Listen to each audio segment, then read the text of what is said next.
بسم اللہ الرحمن الرحیم۔ السلام علیکم ورحمۃ اللہ وبرکاتہ۔ سب سے ضدی تسبیح، یہ تسبیح اللہ کریم سے اپنی ہر بات منوا لیتی ہے۔ فجر کی نماز کے بعد یہ تسبیح لازمی پڑھ لیا کرو۔ محترم ناظرین، فجر کی نماز کے بعد جو میرے بھائی بہن دوست دولت کی شدید پریشانی میں مبتلا ہیں، ان دوستوں کو آج اپنے سینے کا راز دینے لگا ہوں۔ جب بھی آپ فجر کی نماز پڑھیں، اس کے بعد آپ کو جو میں وظیفہ بتا رہا ہوں اسے نماز فجر کے بعد فوراً پڑھ لیں۔ اللہ پاک کا ایسا کرم ہوگا کہ آپ کی عقل حیران رہ جائے گی کہ اچانک جو دولت کا طوفان آ گیا ہے وہ کہاں سے آ گیا ہے۔ بس میرا آج کے وظیفے میں ایک خاص تسبیح کا جو میں آپ کو بتانے جا رہا ہوں، اس کو صرف ایک بار نماز فجر کے بعد پڑھ لو، آپ کی دولت کی جو کمی ہے وہ ختم ہو جائے گی۔ ناظرین، یہ ایک ایسی تسبیح ہے کہ ایک ایسا عمل ہے، یہ ایسا وظیفہ ہے کہ جس کو کرنے سے اللہ تعالیٰ بہت خوش ہو جاتا ہے، اور جس سے اللہ خوش ہو جائے اس کی دنیا اور آخرت دونوں ہی سنور جاتی ہے۔ اس وظیفے کو، اس عمل کو، اس تسبیح کو کرنے والے پر اللہ تعالیٰ کی اپنی خصوصی رحمت فرماتا ہے اور اس کو اپنے نیک اور برگزیدہ بندوں میں شمار کر لیتا ہے۔ اس کی جو بھی حاجات ہوتی ہیں ان کو اللہ تعالیٰ پورا فرما دیتا ہے۔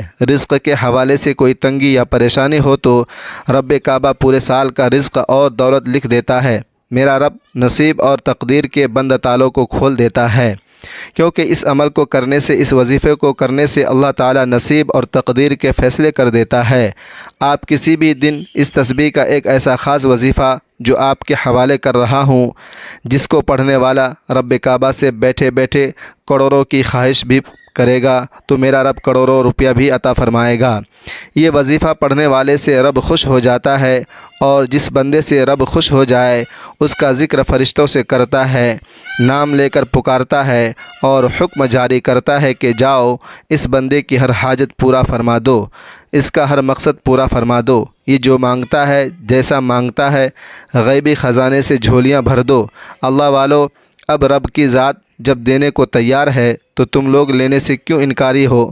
اس کے علاوہ ناظرین، میں اپنی تمام بیٹیوں سے گزارش کرتا ہوں جن کے رشتے نہیں ہو رہے ہیں، آپ میں سے بہت سی بیٹیاں، بہت سی بہنیں ایسی بھی موجود ہیں جن کے رشتے نہیں ہو رہے ہیں، بہترین رشتوں کے اسباب چاہتے ہیں، من پسند نوکری چاہتے ہیں، قرض دار ہیں، قرض سے نجات چاہتے ہیں، میاں بیوی میں محبت کی کمی ہے، تڑپنے والی محبت چاہتے ہیں، نافرمان اولاد ہے، نافرمان شوہر ہے، آپ یہ وظیفہ ایک بار کیجئے۔ جس مقصد کو ذہن میں رکھ کر کریں گے، میرا رب اس مقصد کو ایک ہی دن میں پورا فرما دے گا۔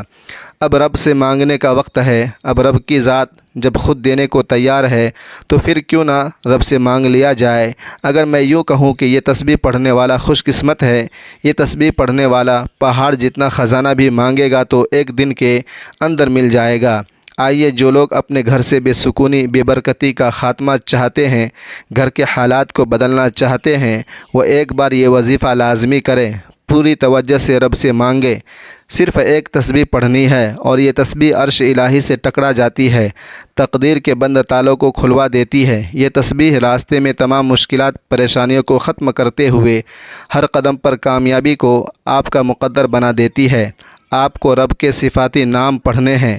زیادہ لمبا وظیفہ نہیں ہے اور نہ ہی زیادہ مشکل وظیفہ ہے۔ یہ عمل بہت ہی آسان ہے۔ آپ کو کامل یقین کے ساتھ، پوری توجہ کے ساتھ اللہ پاک کے صفاتی نام پڑھنے ہیں۔ ان کو پڑھنے کا اور اس عمل کو کرنے کا طریقہ آپ کو بتاتے ہیں۔ ناظرین، اگر آپ کو پیسوں کو لے کر جتنے بھی مسائل ہیں وہ حل ہو جائیں گے۔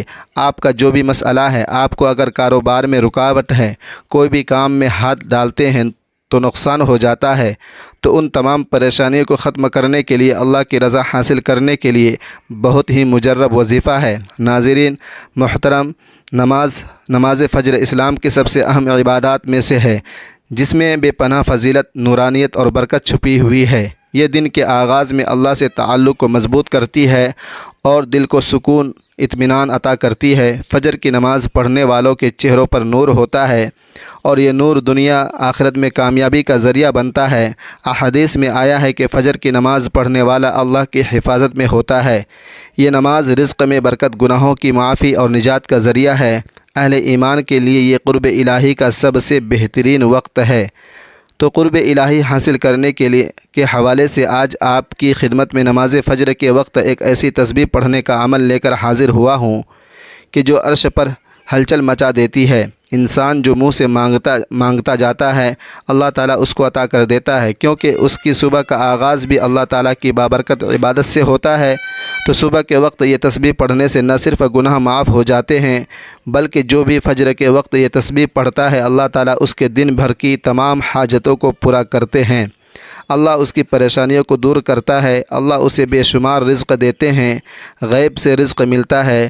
رسول اللہ صلی اللہ علیہ وسلم نے فرمایا، جو شخص صبح فجر کی نماز کے بعد جو پڑھتے تو قیامت کے دن اس سے افضل کسی کا عمل نہیں ہوگا سوائے اس شخص کے جس نے اس کے برابر اس سے زیادہ ان کلمات کو پڑھا۔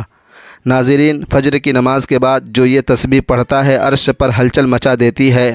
اللہ تعالیٰ اپنے بندے کی حاجت کو پورا کرنے کے لیے فرشتوں کو دوڑے لگا دیتے ہیں، اس کے ہر معاملات میں اس کی مدد کرتے ہیں، اس کے منہ سے ہر لفظ پر اللہ تعالیٰ کن لکھ دیتے ہیں۔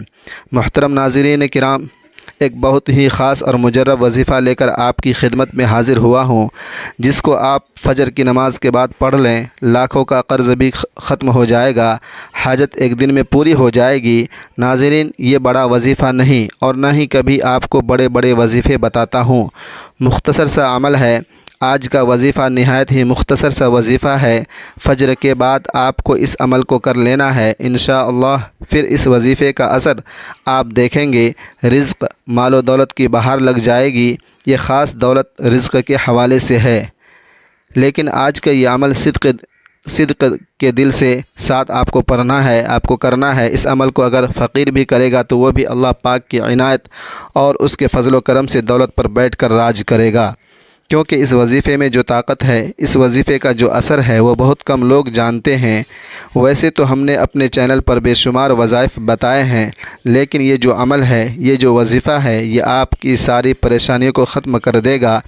آپ کے اوپر لاکھوں کروڑوں کا قرض ہے، انشاءاللہ وہ چٹکیاں بجاتے ہی ادا ہو جائے گا۔ قرض کی ادا ہونے کے لیے ایسے اسباب پیدا ہوں گے کہ پھر آپ سب حیران رہ جائیں گے۔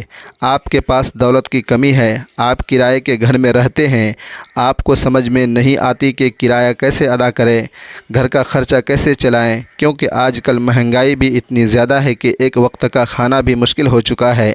ہر ماہ بجلی کے تگڑے بل بھی ادا کرنی ہوتی ہے، ہر ماہ بچوں کی فیسیں بھی ادا کرنی ہوتی ہیں۔ انسان بہت پریشانی میں مبتلا ہے، انسان بہت پریشان ہے، اور انسان کو سکون صرف اللہ کے ذکر میں ہی ملتا ہے۔ یہ بات بہت اہم کرنے لگا ہوں کہ جب انسان عاجزی کے ساتھ اللہ کے آگے جھک جاتا ہے، سجدے پہ سجدہ کرتا ہے اور پھر ہر سجدے پر رو رو کر گڑ گڑا کر خوب ڈھیروں دعائیں مانگتا ہے، تو اس کو بھی اللہ تعالیٰ ضرور عطا فرما دیتا ہے۔ ہم ہر وظیفے میں آپ کو بتاتے ہیں کہ اللہ سے مانگنے کا آپ کو طریقہ جب آ جائے گا پھر آپ کو کسی مزید وظیفے کی ضرورت نہیں پڑے گی، آپ کو صرف ہاتھ اٹھانے اور آپ کو ملنا شروع ہو جائے گا۔ لیکن اس سے پہلے آپ کے کچھ اعمال ہوتے ہیں جو چھوٹی چھوٹی غلطیاں کرتے ہیں، ان کو اگر آپ سدھار لیں اور اپنے کاروبار میں حلال طریقے سے کاروبار کریں یا رزق کمانے میں حلال ذریعہ استعمال کریں، جیسا کہ اللہ کے نبی پاک صلی اللہ علیہ وآلہ وسلم نے کاروبار کیا تھا، آپ بھی اسی طرح کام کریں، حلال و پاکیزہ رزق کمائیں۔ اگر آپ کا کاروبار کرتے ہیں تو اس طریقے سے کریں، اگر آپ جاب کرتے ہیں تو کوئی آپ پر انگلی نہ اٹھا سکے، آپ ایمانداری سے ڈیوٹی دیں، جس کام کی تنخواہ لیتے ہیں وہ کام مکمل جان فشانی سے کریں، اپنے فرائض سے کوئی غفلت نہ کریں، اور کوشش کریں کہ آپ کے پورے گھر میں حرام کا ایک لقمہ بھی کسی کے پیٹ میں نہ جائے۔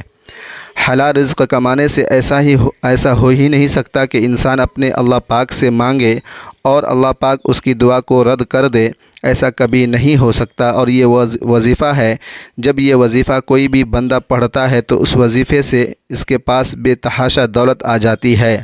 ناظرین، یہ ساری نعمتیں جو ہیں، ساری برکتیں جو ہیں حلال میں اور اللہ پاک کا شکر ادا کرنے میں ہی پوشیدہ ہے۔ کوشش کیا کریں کہ کثرت سے اللہ پاک کا شکر ادا کیا کریں، انشاءاللہ دیکھنا کیسے آپ کے نیارے ہو جاتے ہیں۔ اگر آپ کے اوپر قرض ہے، آپ نے سود پر قرض لیا ہوا ہے، تو سب سے پہلے اللہ پاک سے معافی مانگے، کیونکہ سود حرام ہے اور اللہ پاک سے کھلی جنگ ہے۔ تو اللہ سے جنگ کون کر سکتا ہے میرے بھائیوں بہنوں؟ جو بندہ اللہ سے جنگ کرنے کا سوچے گا وہی دونوں جہاں میں مارا جائے گا، وہ دنیا میں بھی ذلیل اور رسوا ہوگا اور آخرت میں بھی ذلیل و رسوا ہی رہے گا۔ جہنم کی انتہائی جو سب سے نچلے والے گڑھے ہیں ان میں اس کو پھینکا جائے گا۔ تو آپ کو سب سے پہلے سود کے کاموں سے توبہ کرنی ہے، جھوٹ سے توبہ کرنی ہے اور غیبت سے توبہ کرنی ہے، چغلی سے توبہ کرنی ہے، لیکن واضح رہے کہ صرف توبہ ہی نہیں کرنی بلکہ اس توبہ پر قائم بھی رہنا ہے۔ اور سب سے اہم بات جو ہے وہ آپ اپنے رشتہ داروں سے اگر لا تعلق ہیں تو فوراً جا کر ان سے معافی مانگے، چاہے آپ کی غلطی ہے یا نہیں۔ دیکھنا کیسے اللہ پاک آپ کے اوپر اپنا فضل و کرم کرے گا، آپ کے اوپر اللہ پاک اپنا کرم فرمائے گا۔ یا رشتہ داروں کے ساتھ آپ کو اچھا سلوک کرنا ہے، اس کے ساتھ تعلقات جوڑنے کی کوشش کریں، یہ نہ دیکھیں کوئی اس سے یہ کہہ دیا، اس نے وہ کہہ دیا۔ آپ عاجزی اختیار کریں، جو عاجزی اختیار کر لے گا اس کو پھل ملتا ہے۔ اور جب آپ کبھی بلندی پہ چڑھتے ہیں آپ کو پتہ ہونا چاہیے، جب آپ بلندی پہ چڑھیں گے تو آپ کو جھکنا پڑے گا، آپ سیدھے کھڑے ہو کر بلندی پر نہیں چڑھ سکتے، اور جب آپ کو نیچے اترنا ہے تو آپ کو سیدھا ہونا پڑتا ہے، تو اس طرح آپ کو سینہ تان کے نیچے اترنا پڑتا ہے، پھر بھی آپ نیچے اتر سکتے ہیں۔ ناظرین کرام، آج کا جو وظیفہ ہے اس کی ترتیب آپ اچھے طریقے سے سمجھ لیں اور میری باتوں پر آپ کو عمل بھی کرنا ہے۔ اس کو آپ نے اپنے دوستوں کے ساتھ، رشتہ داروں کے ساتھ لازمی شیئر بھی کرنا ہے، یہ بھی ایک صدقہ جاری ہوگا۔ یہ کسی ایک بندے نے بھی اس پر عمل کر لیا تو اس کا اجر آپ کو بھی ملے گا۔ جب فجر کی نماز ادا کر لیں، آپ کو کوشش کرنی ہے کہ وہیں اسی جگہ پر بیٹھ جائیں۔ مردوں کو کوشش کرنی ہے کہ وہ مسجد میں جا کر باجماعت نماز ادا کریں، عورتوں کو گھر میں نماز ادا کرنی ہے۔ اگر آپ کو ٹائم نہیں ملتا یا آپ کو کہیں جانا ہوتا ہے تو آپ عشاء کی نماز کے بعد سونے سے پہلے بھی اس وظیفے کو کر سکتے ہیں، کوئی ایسی پابندی نہیں، لیکن فجر کی نماز کے بعد کرنا زیادہ بہتر رہے گا۔ محترم ناظرین، اللہ پاک کے آخری نبی صلی اللہ علیہ وسلم نے فرمایا، اللہ پاک ارشاد فرماتا ہے، میں نے تمہاری امت پر دن رات میں 5 نمازیں فرض کی ہیں، اور میں نے یہ عہد کیا کہ جو ان نمازوں کو ان کے اوقات میں پابندی سے ادا کرے گا میں اس کو جنت میں داخل کروں گا، اور جو بندہ ادا نہیں کرے گا اس کے لیے میرے پاس کوئی عہد نہیں۔ اللہ پاک قرآن کریم میں ارشاد فرماتا ہے، رب کو سراتے ہوئے اس کی پاکی بولو، سورج چمکنے سے پہلے اور اس کے ڈوبنے سے پہلے نماز فجر ادا کرو اور نماز عصر ادا کرو۔ حضرت عبداللہ بن عمر رضی اللہ تعالی عنہ سے روایت ہے کہ پیارے آقا صلی اللہ علیہ وسلم نے ارشاد فرمایا، جو صبح کی نماز پڑھتا ہے وہ شام تک اللہ پاک کے ذمے میں ہے، اور جو شام کو عصر کی نماز پڑھتا ہے تو وہ بھی اللہ پاک کے ذمے میں آ جاتا ہے۔ جو اللہ پاک کے ذمے توڑے گا اللہ پاک اسے اوندھا کر کے یعنی الٹا کر کے دوزخ میں ڈالے گا۔ حضرت سلمان فارسی رضی اللہ تعالی عنہ سے روایت ہے کہ اللہ تعالیٰ کے آخری نبی صلی اللہ علیہ وسلم کا فرمان عالی شان ہے، جو صبح کی نماز کو گیا ایمان کے جھنڈے کے ساتھ گیا، اور جو صبح بازار کو گیا ابلیس یعنی شیطان کے جھنڈے کے ساتھ گیا۔ رسول اللہ صلی اللہ علیہ وسلم نے فرمایا، جس نے سورج کے طلوع ہونے اور غروب ہونے سے پہلے نماز فجر اور نماز عصر ادا کی وہ ہرگز جہنم میں داخل نہ ہوگا۔ حضرت ابو عبادہ بن جراح رضی اللہ تعالی عنہ بیان کرتے ہیں کہ رسول اکرم صلی اللہ علیہ وسلم نے ارشاد فرمایا، فجر کے اوقات میں پڑھی جانے والی باجماعت نماز افضل کوئی نماز نہیں۔ میرا گمان یعنی خیال ہے کہ تم میں سے جو اس میں شریک ہوگا اس کے گناہ معاف کر دیے جائیں گے۔ حضرت انس رضی اللہ تعالی عنہ سے روایت ہے کہ سرکار مدینہ صلی اللہ علیہ وسلم نے ارشاد فرمایا، جس نے 40 دن فجر اور عشاء کی نماز باجماعت پڑھی اور اللہ پاک اس کو 2 آزادی عطا فرمائے گا، ایک نار یعنی آگ سے، دوسری نفع یعنی منافقت سے۔ نماز جنت کی چابی ہے۔ اللہ تعالی ہمیں وقت پر 5 نمازیں پڑھنے کی توفیق عطا فرمائے، آمین یا الہی۔ فجر میں ہم کو اٹھنے کا شوق دے، سب نمازیں ہم پڑھیں وہ ذوق دے، جو صبح کی نماز سورج نکلنے سے پہلے پڑھ لیں۔ یعنی باجماعت ادا کرے، اور اللہ پاک اس کے لیے باقی نمازیں پڑھنا آسان کر دیتا ہے۔ جب اسے موت ہے کہ اللہ پاک اس کے لیے جنت کے دروازے کھول دیتا ہے۔ فجر کی سنتیں دنیا کے خزانوں سے بہتر ہے۔ اللہ پاک قیامت کے دن اسے اپنا دیدار نصیب فرمائے گا۔ فرمان مصطفیٰ صلی اللہ علیہ وسلم ہے، اے میرے سب سے بھاری نماز، اے میرے صحابہ، منافق بندے پر بوجھ اور سب سے بھاری نماز فجر کی نماز ہے۔ فضیلتوں کو مد نظر رکھتے ہوئے گزارش ہے کہ آپ اپنی دنیا اور آخرت سنواریں اور دونوں جہاں میں کامیابی حاصل کرنا چاہتے ہیں تو فجر کی نماز کو اپنے اوپر لازمی کر لیجئے۔ اللہ پاک ہماری موت اور آخری سانس بھی نماز فجر ادا کرتے ہوئے نکالے، آمین ثم آمین۔ محترم ناظرین، آپ کو سب سے پہلے ایک مرتبہ بسم اللہ الرحمن الرحیم پڑھ لینی ہے۔ اللہ تعالیٰ کے پاک اور آخری کتاب قرآن مجید میں ہے، اپنے دن کا آغاز اللہ تعالیٰ کے بابرکت نام سے شروع کیا کرو۔ شروع اللہ کے نام سے جو بڑا مہربان اور نہایت رحم کرنے والا ہے۔ حضرت سلیمان علیہ السلام نے اپنے دن کا آغاز اللہ کے بابرکت نام سے ہی کیا تھا۔ اس طرح حضرت نوح علیہ السلام کی کشتی کے چلنے کا تذکرہ قرآن مجید میں کیا گیا ہے۔ اللہ تعالیٰ نے ارشاد فرمایا، ترجمہ، اور کہا، اس میں سوار ہو جاؤ، اس کا چلنا اور تیرا اللہ کے نام سے، بے شک میرا رب بخشنے والا اور مہربان ہے۔ گویا کسی بھی ایسے کام کا آغاز جو جائز ہو، اللہ تعالیٰ کا نام لینا ہے اور اسے شروع کرنا ہے۔ انبیاء کرام علیہ السلام کی سنت مبارکہ ہے، جو کام بسم اللہ الرحمن الرحیم پڑھ کر شروع کیا جاتا ہے تو اس کام میں برکت پیدا ہو جاتی ہے۔ نبی پاک صلی اللہ علیہ وسلم جب بھی کوئی کام کرتے تو اس کی ابتدا بسم اللہ الرحمن الرحیم سے فرماتے تھے۔ آپ صلی اللہ علیہ وسلم نے فرمایا، اپنے دن کا آغاز اللہ تعالیٰ کے بابرکت نام سے کیا کرو۔ اس سے معلوم ہوتا ہے کہ بسم اللہ الرحمن الرحیم کس قدر اہمیت کے حامل ہے۔ رسول پاک صلی اللہ علیہ وسلم کا ارشاد ہے کہ دروازہ بند کرتے وقت بسم اللہ پڑھو، چراغ گل کرتے وقت بسم اللہ پڑھو، برتن ڈھانپتے ہوئے بسم اللہ پڑھو، اور مشک کا منہ بند کرتے ہوئے بسم اللہ پڑھو۔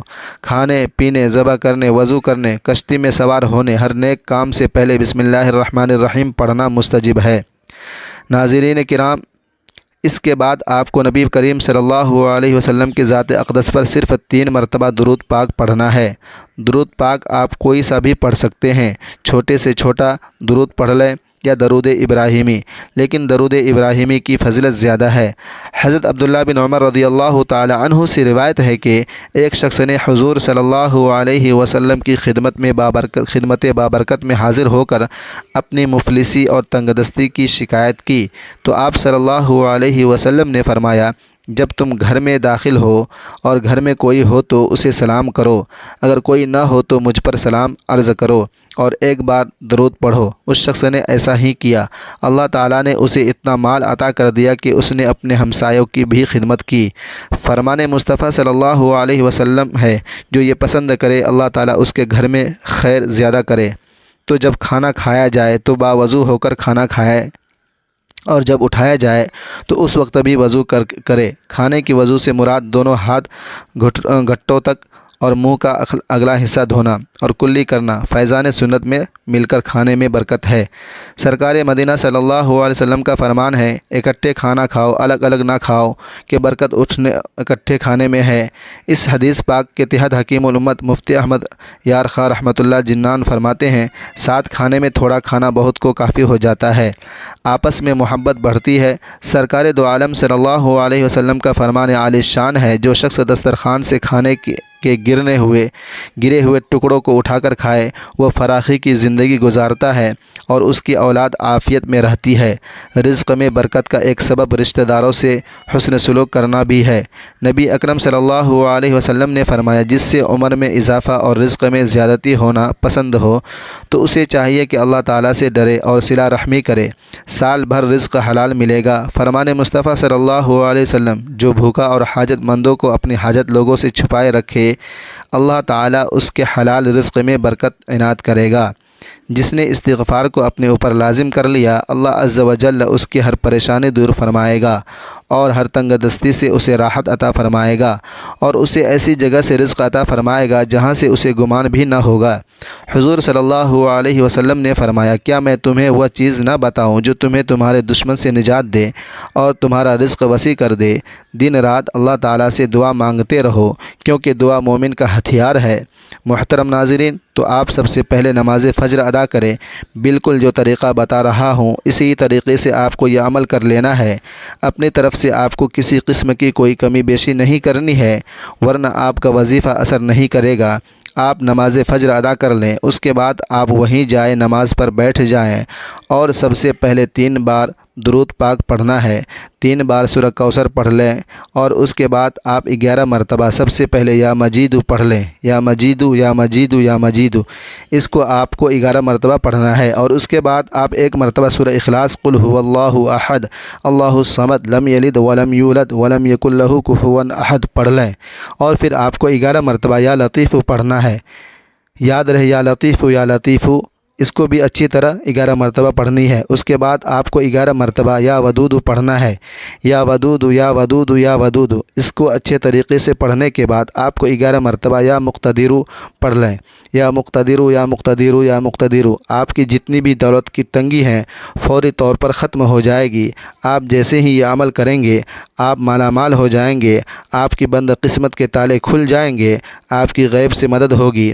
آپ یہ ایک تسبیح پر بتائے گئے طریقے کے مطابق پڑھ لیجئے، میرا رب راضی ہو جائے گا، اتنا نواز دے گا کہ آپ کو خود بھی سمجھ میں نہیں پائیں گے کہ کہاں سے دولت آ رہی ہے۔